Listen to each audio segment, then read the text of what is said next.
First question is, how can a person be able to discern between real doubt and satanic waswasa, and how to then deal with this when engaging in Ibaadah? How to distinguish between doubt and waswasa, and how to prevent waswasa or protect oneself from waswasa during Ibaadah. That's the question. Bismillahir Rahmanir Rahim. Waswasa is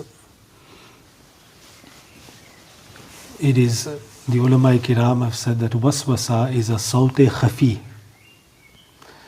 and have also said that it is hadithun nafs. Yani sawt-e khafi is a silent sound. It's an oxymoron, but it's a sound that you hear internally, not physically from your external body limbs.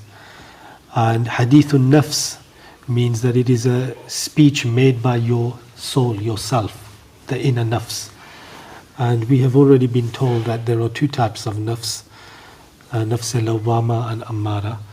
And the waswasa, the ulama kiram say, is that which, the sound which advises you towards the radhail and the khabaith, that which is impermissible, that which is filthy, or something that goes against the command of Allah and it causes the disobedience to Allah. That is what waswasa is.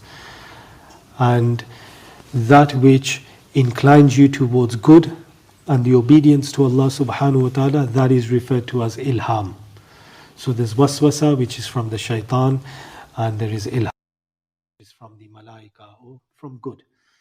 These are the two different voices in our minds.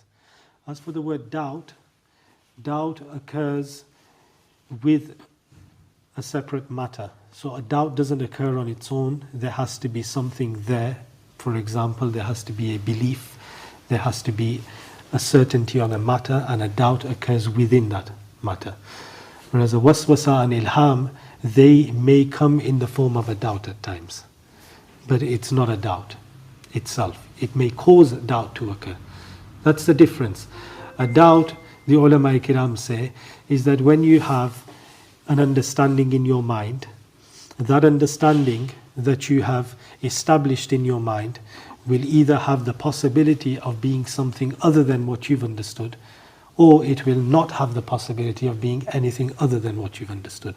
There's these two possibilities. When it doesn't have the possibility of it being anything other than what you have understood, then that may split into two different types. One is that it's based on the statement of another person and you have no evidence to support it. That is known as taqleed, like we do the taqleed of our imam. Or it may be proven through evidence, and that will be your belief that you have in your heart.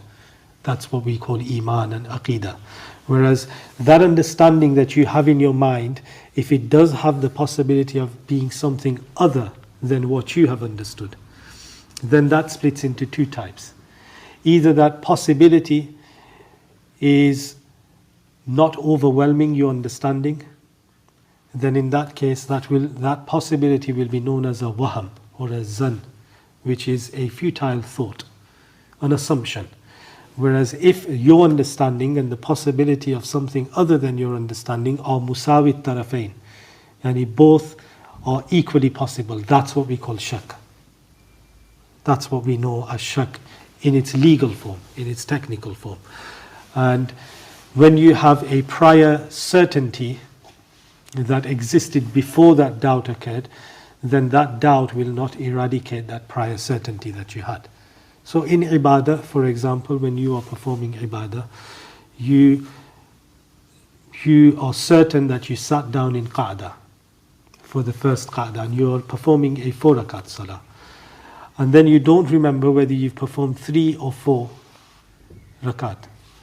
Or you can't remember whether you performed 3 or 4 rakat. All you remember is that I did sit down in that, so I have completed 2, that's the certainty. Now the doubt is whether I've prayed my 3rd or not. Have I prayed my 3rd or not? Then in that case we will say you've still got to pray your 3rd rakat. You've done your qa'dah, so the rakat you're in is your 3rd rakat at the moment.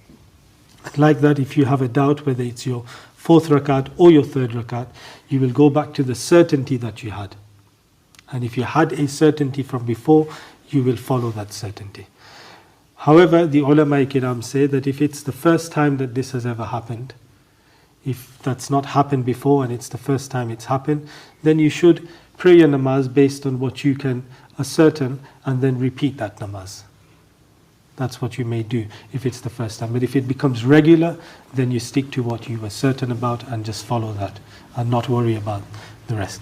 Now this doubt that occurs, whether it's my third rakat or my fourth rakat, this doubt may be due to a waswasa from the shaitan. It is possible that shaitan causes waswasa, causes doubt to occur. But doubt is a separate thing, waswasa is a separate thing. A waswasa can be a doubt.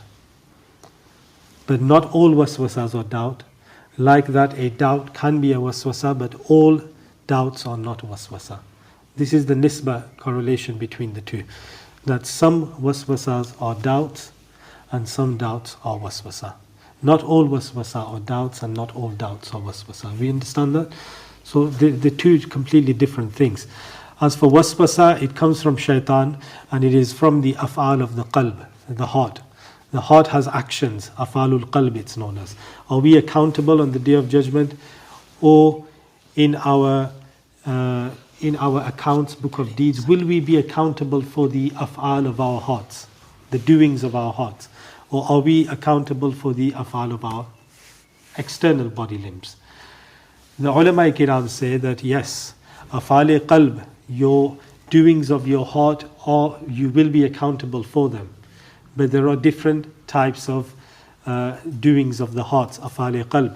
Sayyiduna Imam Ghazali, Imam Tibi in the Sharh of Mishkat, Imam Ghazali in his Ihya ul-Ulum, Imam Tibi has recorded from, in fact, Mullah Ali Qari. Mullah Ali Qari in his Sharh of Mishkat recorded from Imam Ghazali from his Ihya ul-Ulum that from the heart, or the process of the heart, from a thought that comes into the heart from doing the action, there are 4 stages. Imam Ghazali says that the first one is known as a khatir, and that's the khataratul qalb, those khatarat that occur upon the heart, those thoughts that appear in the heart. And he says that if these are good and they lead towards good, then these are ilham. And if these are not good, they lead towards razail and khabaith, then this is what we call waswasa. This is waswasa, and you are not accountable for it. The Prophet Muhammad sallallahu alaihi wasallam in several ahadith said that Allah subhanahu wa ta'ala has forgiven my nation for the waswasa that occurs on the heart. So those khatarat that occur, they are forgiven. He says that the second stage is known as hayajan. And hayajan is mailut taba. It is the inclination of your inner self towards that thought. So for example, you see something desirable and it's haram. And the waswasas occurred that there is something desirable and it is haram over here. Go towards it. And that's the waswasa that's come in your heart. The second stage is hayajan, which is mailut taba. Then you feel inclined towards doing that. So for example, a lady has walked past with inappropriate clothing on, not modest, and your shaitan puts the waswasa in that there's someone there that is desirable, look towards her, go towards her. And hayajan is that second stage where the heart inclines towards it. It wants to do it. Imam Ghazali says that these first 2 stages you are forgiven for. These are natural and you are forgiven for them. The first one is the waswasa, the mailut tab occurs naturally after that. The only reason why we are rewarded for abstaining from these is because naturally we are inclined towards them. If we weren't naturally inclined towards them, what would we be rewarded for? What greatness would there be in a pious person if he had no desire towards musical instruments? If he's abstaining from it, what's so good about it? Because he doesn't feel inclined towards it. If he doesn't feel, the fact is that Imam Ghazali says that your nafs has to be inclined towards it. And if someone says it's not, then he's a liar. Your nafs is inclined towards the sound of music, and what you are rewarded for and what you gain greatness in is abstaining from that. So you receive the waswasa and you know that this is leading me towards disobedience to Allah and towards haram and that which is filthy or radil, yani which has no honor and respect in it, then you've got to abstain from it. That's the waswasa, you've got to abstain from it. After that comes the irada, the iradatul qalb or the tasmimul qalb, where you make an intention to go and pursue that haram or that desire. That you will be accountable for. If you pursue, you will be accountable for it.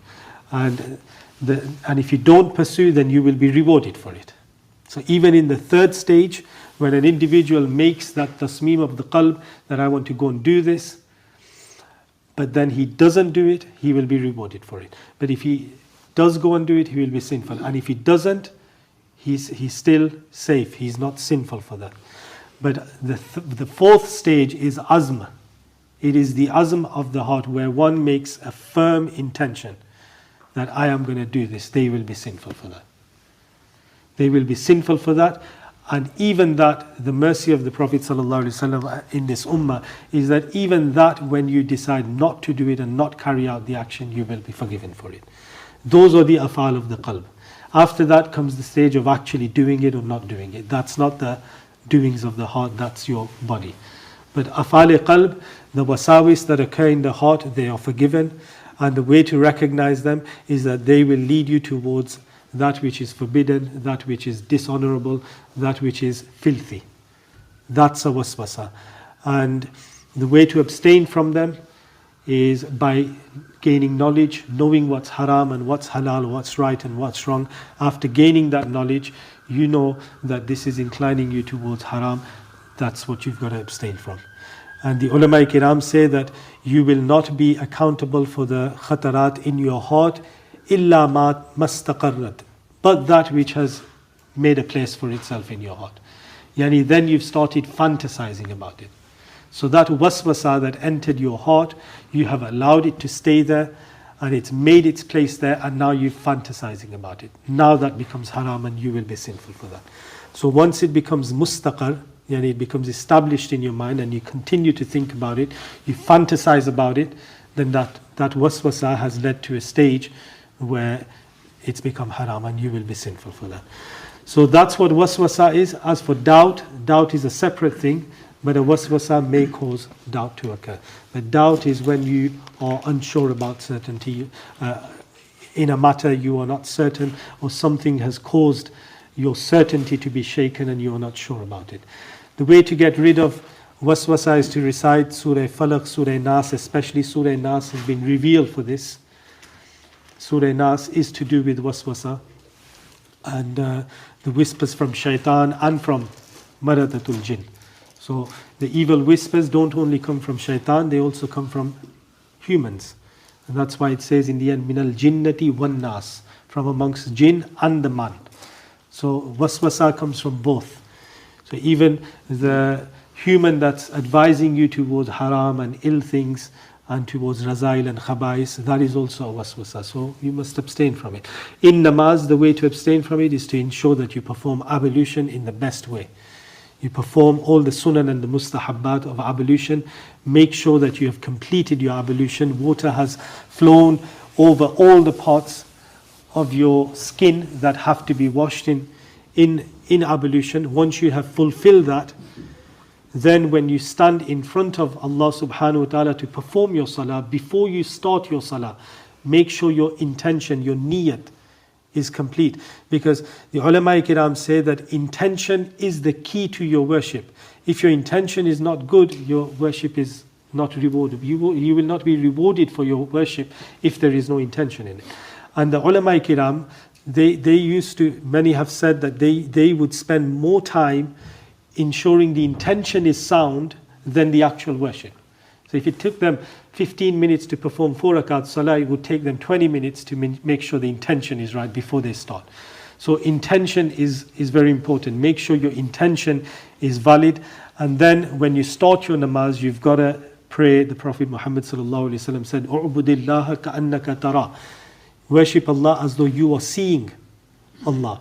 You should be completely conscious about Allah subhanahu wa ta'ala's existence, the power, strength, sight, hearing, the nur of Allah subhanahu wa ta'ala being present everywhere.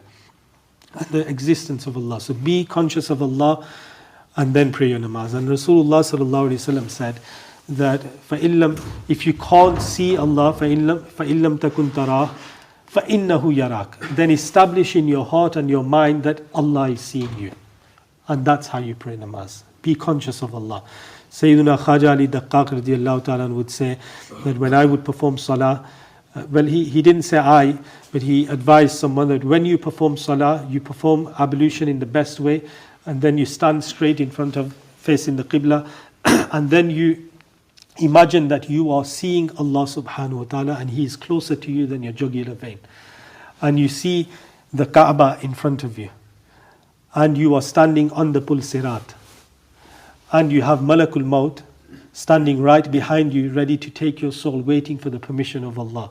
Once you can imagine this, then you say Allahu Akbar and you start your salah. And inshallah, Allah will protect you from the whispers of shaitan, the waswasa of shaitan. Subhanallah. ठीक है? Jazakumullah khairan. Carry on.